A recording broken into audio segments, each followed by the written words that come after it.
TYT just did a little bit ago. They did a video looking at some interesting numbers, which say that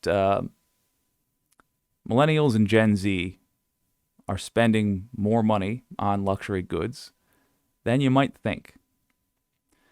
I have a take on this myself, and it's probably not where you might think it's going. Even after you hear the fact that this will relate to how you can increase your own political power. It's not to stop buying luxury goods altogether. It's not to give that money to a political party. But let's first hear the numbers from TYT's Anna Kasparian, who has a ponytail that I find intimidating and therefore awesome. A shockingly high percentage of young adults in America are living at home with their parents. Now, this is an ongoing trend, as we know, following the 2008 recession. More and more young people had to stay living with their parents because they couldn't make ends meet and make enough money to afford rent, afford a mortgage. And that trend, unfortunately, has only been exacerbated in recent years. Housing is incredibly unaffordable. And Morgan Stanley says this is actually a good development for luxury brands. Their argument is, well, I mean, young adults are now living with their parents because they can't pay rent. That means they're saving money on rent, and they're actually spending it on luxury items. And I was like, no, they're not. That's not true. But they have a point. So let me give you the details. US Census data shows that nearly half of all young adults from ages 18 to 29 still live at home, the highest level recorded since the end of the Great Depression in 1940. Morgan Stanley attributes this growth to the rising cost of rental prices. Wow, great analysis. Wow, really took a genius to figure that one out. The greater enrollment in higher education and the delaying of marriage. Now, according to the analysis led by Edward Aubin, the structural trend has been overlooked in the context of rising luxury spending over the past decade. As older Gen Zs and younger millennials have their rent and food paid for by their parents, their discretionary spending increases, allowing them to buy up more designer handbags, watches, and jewelry. Okay. Listen, if you're living at home with your parents, for me personally, love you, Mom. I know you're watching. You're the best. You're a great mother. I'm very happy I don't live with you, okay? Like, Mom was. So this is the beginning of, I don't want to even say a bad take. It's just, I think Anna is missing some of the point here. And I have seen this, I watched this fuller clip before. I just didn't have anything to say about it. Jank does counteract her, I believe, quite a bit. But what I'd like to say is that what they were talking about doesn't just encompass people that live with their parents. It also encompasses people that are living on their own and paying rent, but simply understand that the math does not work out for them to ever be able to afford a house. So when they have a little bit of extra money, instead of putting that in $200 in a savings account, they're buying a $200 handbag because they will never have $200 often enough to save any realistic amount towards a home. They'll never have $40,000, and they probably have terrible credit, so they're not going to get a loan. I feel like that's what she's missing, but let's go on, give her a little bit more time here. All up in my business. Where are you going? When are you coming home? Why aren't you wearing slippers? Your feet are gonna get cold. Like, I can't do it. Like, I can't do it. And I'm pretty sure these young adults are feeling that pain too. True. Put your money in a savings account with interest. Okay, but I'm not judging. You want the watches, you want the luxury items, do you, booze? But is it true? Are they really like sparking this increase in luxury brands? Yeah, it turns out it's true. So first I'm gonna give you the Morgan Stanley report. They argue when young adults free up their budget for daily necessities, they simply have more disposable income to be allocated to discretionary spending. That's true. This is, of course, not the only reason luxury goods consumers are getting younger in the West. Social media playing also an important part, but we see it as fundamentally positive for the industry. So what are the numbers, right? Let's take a look at the luxury item market and what percentage of young adults make up that market of consumers. The average age of luxury shoppers also is dropping, with half of all purchases by people in their mid-20s to early 40s, while up and coming Gen Z, now in their teens to mid-20s, account for nearly 20% of luxury sales. Gen Z, by the way, are expected to account for 40% of the global personal luxury goods market by 2035, which, by the way, makes a lot of sense because by 2035, which is quite a long time from now, they're gonna be more established with their careers. They're gonna have more money to spend on whatever they want. Okay, and we're going to get to how this directly can affect you positively in a moment. But let's be clear about something. They're going to have more money just by nature of being promoted in the jobs they are in and finding maybe new careers, better paying jobs. But are those jobs going to be so much better paying that they can afford a house? It's not either or. In fact, most cases, because there is such a thing as variance even in your personal finance, where there's a sudden change, a spike, but not regular, not a constant upward trend. You might get a tax break, or you might win a scratch-off lottery ticket and get $100. When these things happen, you can, sure, you could, as she suggests, put it in a savings account. And in fact, let me go back to this. It might be unfair to end Anna Kasparian early there, because she generally comes around and has a pretty decent take on this or that. But I really wanted the numbers out of that clip. So yeah, you could, in theory, put it in a savings account. But what are you saving for? To buy a house? If you haven't built any credit, you're not saving for the down payment on the house. You got to save for the whole thing. If you live in Detroit, you might be able to get a house for as low as, let's say $25,000. This house is falling apart, and you are, to make it livable, going to have to pay to fix it up. But let's just keep it simple, $25,000.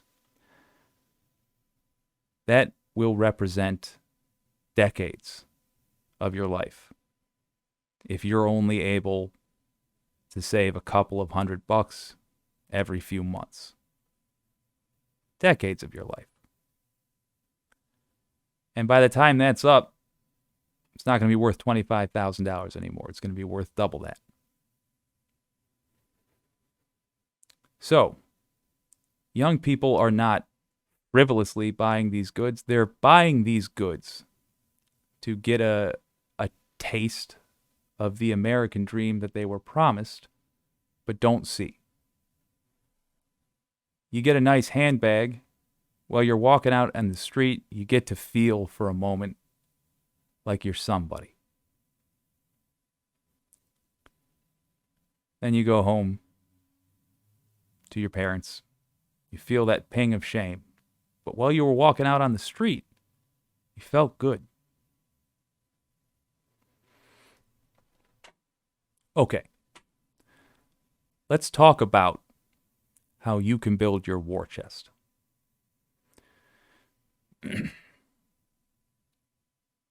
Maybe that's you, buying the luxury goods. Maybe it's not. Regardless, that variance will crop up in your life where you get some extra money. Let's be realistic. You need to have fun sometimes. I don't even suggest you take that every time and put it in a savings account. What I do suggest you do is start a swear jar. By which I mean, you can get a literal jar in your house, apartment, whatever. And every time your boss or the company you work for makes you so mad that you want to swear, reach into your pocket, put $1 in it. Don't have $1, put 10 cents in it. Don't have 10 cents, pick it up and look at it. And remember, make it a marker in your mind that you felt this way. The reason to do this is so that you can build a war chest. What is a war chest? It is a silly term, but it has a quite a literal meaning. What it refers to is a cache of money, and it doesn't have to be $25,000. No. It can be simply. It can be simply enough money to take advantage of a situation when it arises. What your war chest is for should change based on how much is in there. So you build your personal war chest. And let's say that after 6 months, you have $300 in there. You were very dedicated. You did put a lot in there. That is now enough to pay for a day off of work. It's not much, but it's something. Let's set some goals for that war chest. Figure out how much money you need, and this is going to change for everybody based on their personal situation. But figure out how much money you need to not work for 1 month, to pay 1 month of all of your bills. It's going to be a lot, but it's going to be easier to get to than putting down a down payment on a house. Put money, yes, into a savings account via your boss swear jar, if that's the way you want to do it. But do so with the goal of being able to leave your job for a better one. A lot of times, what prevents somebody from leaving a job that's killing them slowly is simply that they can't afford to. They'll be homeless if they do. Now look, personal tragedy is going to hit. You're going to have a major car expense and find that your war chest gets depleted. But that is why the war chest has a shifting goal. And every time you put money in it, you will feel better because you will be more powerful and you'll know it. You'll have more negotiating power at your job. Simply being able to leave your job and know that you have 1 month to find a new one is a mighty powerful thing. It also makes your negotiation when it comes time for raises easier. Say you work a job where you have to sign a contract, your contract ends, and they say, well, come on in, let's talk about what we need to get you to sign a new contract. It is a lot easier to not sign a new contract and say, let's just keep things the way they are for now, and I'll think about it. If you know that at any moment you can leave and have 30 days to find a new job. If you only have that $300 in it, and that's enough for you to take a day or two off of work, you can use that day or two, call in sick, because fuck 'em, and look for a new job. Use that day off to go job shopping, because you can afford to. Because a couple of times you put $20 in the chest.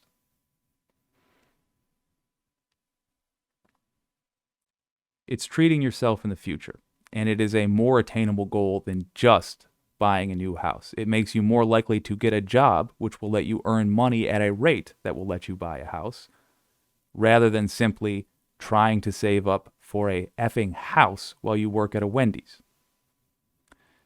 If you're incompetent, let's take that literal example. If you work at the Wendy's and your incompetent coworker just got made shift lead when you've been there for a year longer and do a better job, it's time to go apply at the other McDonald's around town for the position of shift lead. And if you have set aside a little bit of money, then you have that ability. If you start building now for your war chest, and you build up a big enough war chest, you might find that you're in a position where you can participate in a strike. Strikes work. This would be if you're in an industry you love, but you hate the people that make decisions about that industry. Maybe you're in a company that you've invested a lot of your time into, and you don't want to leave the company, but you're sick of a few basic things. Maybe you do have a union. Maybe you don't. But you decide you want to participate in a strike. Reddit user Captain Levi 007 posted this from Matt Brunig. And it's a fun series of events that just happened in Finland. Postal Service cut pay for 700 sorters. A strike was called, and 60,000 workers joined in solidarity, shutting down the docks, rail, buses, and airlines. 60,000 workers in solidarity with 700 sorters. So first of all, remember, gang up on the billionaires. If the Starbucks union goes on strike, ask them how you can help, because you striking might be part of that. The Postal Service canceled the pay cut, the Minister of State ownership resigned, and the Prime Minister resigned. Start building your war chest so that you can be one of those 60,000. Yes, easier said than done. But a down payment on a house is probably not doable for the average American worker under the age of 50. But a strike is. But taking a month off work is, if you prepare now. In boxing,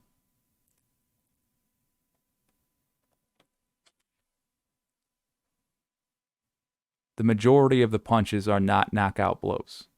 In fact, the majority of the punches are jabs. I can't think of a time somebody has been knocked out with a jab. But the jab is incredibly important. Jabbing in boxing maneuvers the opponent.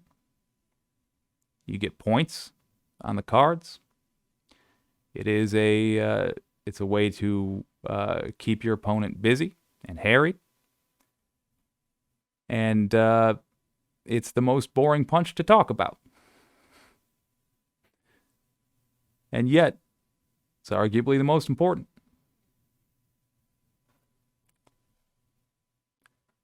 Build a war chest. $20 at a time, $5 at a time. And understand that you don't need the knockout blow. You just need enough money to jab a couple of times.